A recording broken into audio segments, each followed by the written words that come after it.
Hi friends, எல்லாம் எப்படி இருக்கிறீங்க? ரொம்ப நாளைக்கு பிறகு இப்போ வீடியோ போடுறோம். ரொம்ப நாள் ஆயிடுச்சு. நம்ம வயலில் வேலை செஞ்சுட்டு இருந்ததுனால நம்மளால் வீடியோ போட முடியல. இப்போ இன்றைக்கி நம்ம சோயாபீன் பிரியாணி பண்ண போகிறோம். அதுக்கு தேவையான பொருள் பாருங்கள். வெங்காயம் கொஞ்சம் கட் பண்ணி வச்சுருக்கேன். நம்ம 1 கிலோ தான் இன்றைக்கி பண்ணுறோம். கொஞ்சம் வெங்காயம் கட் பண்ணி வச்சுருக்கோம். 5-6 பச்சை மிளகாய் கட் பண்ணி நீட்டாக சீவி வச்சுருக்கோம். கேரட்டு கொஞ்சம் வச்சுருக்குறோம். தாளிக்கிறதுக்கு பட்டை, லவங்கு, கிராம்பு வச்சுருக்கோம். தக்காளி, மீல் மேக்கர், சோயாபீன் சொல்லுவாங்க, மீல் மேக்கர். தேவையான அளவுக்கு எண்ணெய் ஊற்றுறோம். நம்ம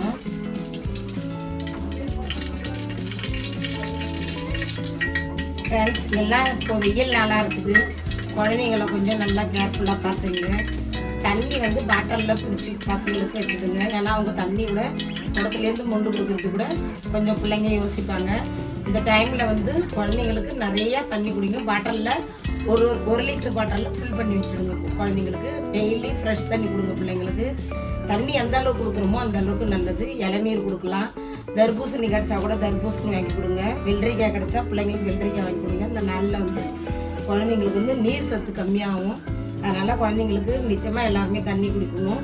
நம்மளும் நம்ம உடம்ப நம்மளும் ஆரோக்கியமாக பார்த்துக்கணும். ஏன்னா இப்போதைக்கு வெயில் பயங்கரமாக அடிக்குது, தாங்க முடியல. வெளியில் போகும்போது கொடையோ இல்லை டவலோ ஏதாவது தலையில் போட்டுட்டு போங்க. குழந்தைங்களுக்கும் போட்டு போங்க. எந்த வேலையாக இருந்தாலும் காலையிலேயே போயிட்டு வந்துடுங்க. ஆனால் அந்த அளவுக்கு வெயில் பயங்கரமாக நம்மளே சுருண்டு கீழே விழுந்துடணும் போல இருக்குது.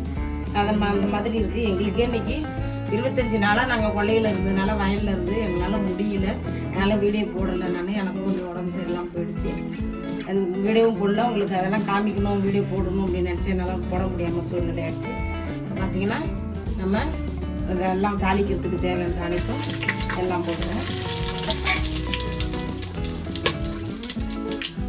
போட்டு எல்லாம் பொரிஞ்சிட்டாங்க. பச்சை மிளகாய், வெங்காயத்தை போடுறோம்.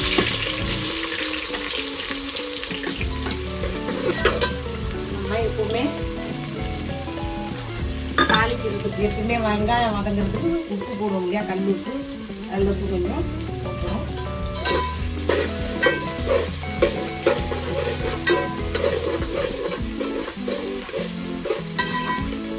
நிறைய மோரில் உங்களுக்கு நல்ல ரெசிபி பண்ணுறதை காமிக்கிறேன். 2 விதத்தில் ரெசிபி பண்ணுறதை காமிக்கிறேன்.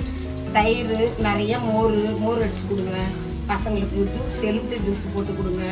கடையில் ரொம்ப சோம்பேறிப்பட்டு நம்ம கடையில் வாங்கி கொடுக்காதீங்க. குழந்தைங்களுக்கு நல்லா இருக்காது. நம்மளே வீட்லேயே குழந்தைங்களுக்கு நம்ம செஞ்சு அப்பப்போ வச்சு கொடுங்க. ஃப்ரிட்ஜில் வைக்கிறத ரொம்ப கம்மி பண்ணிக்கங்க. தண்ணி கூட மண்பானை வாங்கிட்டு மண்பானையில் தண்ணி வச்சு குடிக்கணும். இதெல்லாம் இந்த வெயில் நாளில் நம்ம ரொம்ப கேர்ஃபுல்லாக இருக்கணுங்க. இந்த அளவுக்கு வெயில் அடிக்குது. அதுக்கு எவ்வளோ தண்ணி குடித்தாலும் தண்ணி வாங்கிக்கிட்டு தான் இருக்குது, தவிர எங்கெல்லாம் போகுதுன்னே தெரியல நம்ம உடம்புலேருந்து தண்ணி. அதனால் ப்ளீஸ் குழந்தைங்கள கவனிங்க. எங்களுடைய உடம்புகளை நீங்கள் பார்த்துருங்க. பார்த்தீங்கன்னா நல்லா வெங்காயம் வதங்கிடுச்சு. இன்னும் கொஞ்சம் நல்லா பார்த்தீங்கன்னா வெங்காயம் நல்லா வதங்கிடுச்சு. இப்போ நம்ம இஞ்சி பூண்டு பேஸ்ட்டை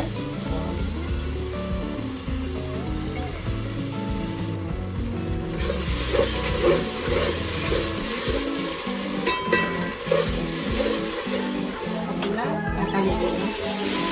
நல்லா இஞ்சி பூண்டு வதங்கிடுச்சு. நல்லா தக்காளி போட்டு வதக்கும். ஏன்னா கொஞ்சம் வெயில் நாளில் காரம் கம்மியாக நம்ம போட்டு சாப்பிடணும். ஏன்னா குளிர் நாள் இருந்தால் தான் கொஞ்சம் நம்ம காரம் நிறையா சாப்பிடலாம். இப்போ வெயில் நாள் இல்லையா. இது கூட பார்த்தீங்கன்னா நம்ம தோட்டத்துலேருந்து இருந்தது தாங்க. நான் உங்களுக்கு அந்த வீடியோ போட்டிருந்தேன். நான் தம்பிங்க அதை நான் போடலை.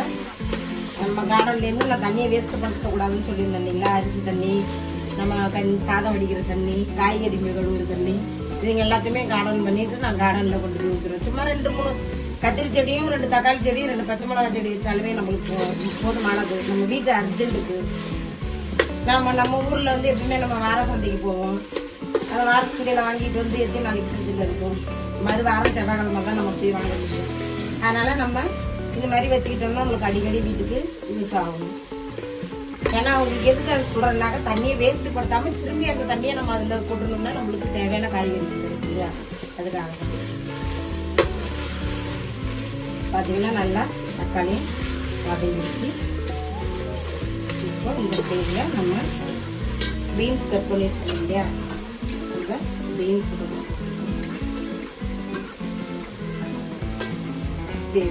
கேரட்டு, நம்மளுடைய விருப்பம் என்ன காய்கறிகளும் போட்டுக்கலாம். உருளைக்கிழங்கு கூட போட்டுக்கலாம், உருளைக்கிழங்கு சூப்பராக இருக்கும். இப்போ நம்ம மீல் மேக்கரை ஊற வச்சு வச்சுருக்கிறோம், அதை நல்லா ஊற வச்சு பிழிஞ்சு வச்சுருக்கோம். அதையும் இதில் சேர்க்கணும்.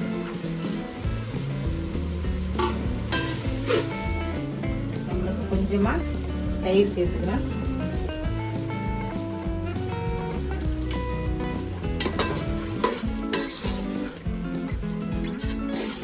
தயிர் சேர்த்து நல்லா தயிரும் வதங்கட்டும்.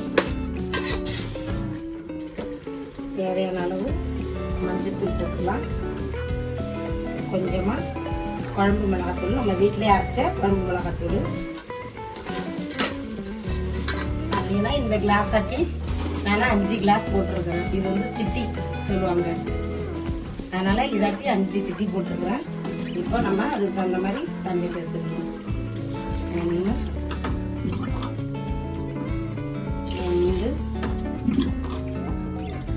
3 4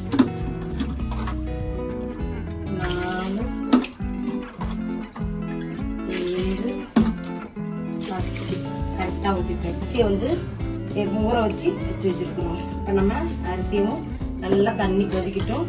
இதை மூடி போட்டுரும், கொதிக்கிட்டோம். அப்புறம் எப்படி இருக்குன்னு பார்க்கலாம். பார்த்தீங்கன்னா நல்லா தண்ணி கொதிக்குதாங்க. பார்த்தீங்கன்னா அரிசியை போட்டுடலாம். பார்த்தீங்கன்னா நல்லா கிண்டி போட்டுக்கிட்டு மூடி போட்டுக்கலாம். பார்த்தீங்கன்னா அரிசி போட்டாச்சு, ஒரு கிண்டி விட்டாச்சு. மூடிட்டு அப்புறம் பார்த்துக்கலாம். கேஸ் வந்து ஹையிலே இருக்கட்டும். அதுக்கு பிறகு நம்ம நல்லா கொதிக்க ஆரம்பிச்சது பிறகு நம்ம ஸ்லோ பண்ணிக்கலாம் கேஸ். நம்ம 2 முறை எடுத்து பார்த்துட்டோம். பார்த்தீங்கன்னா எப்படி இருக்குன்னு பார்க்கலாம். பார்த்தீங்கன்னா எல்லாம் தண்ணியெல்லாம் நல்லா சுண்டி போய் செம்மையாக இருக்கு பாருங்க. இப்போ இந்த பக்குவத்தில் நம்ம கேஸெல்லாம் ஆஃப் பண்ணியாச்சு.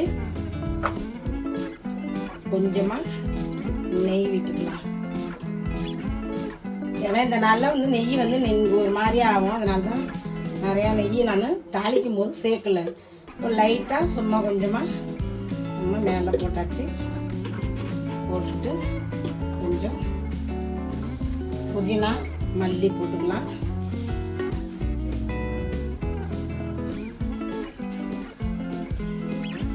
பார்த்தீங்கன்னா புதினா மல்லி போட்டாச்சு. சாதம் நிஜமாக செம்மையாக இருக்குதுங்க. இப்படி பொலன்னு இருக்குன்னு பாருங்க. நீங்கள் பார்த்தீங்கன்னா அவ்வளோதான். பார்த்தீங்கன்னா இப்போ நம்ம எடுத்தாச்சு. சாப்பாடு சூப்பராக பாருங்க. பொலன்னு வந்துருக்குது பாருங்க. பொலன்னு நல்லா இருக்குது. நம்மளுக்கு மசாலாவும் கம்மியாக பண்ணியிருக்கிறேன். இவருக்கு சூப்பராக இருக்குது. நீங்களும் இந்த மாதிரி செஞ்சு சாப்பிடுங்க.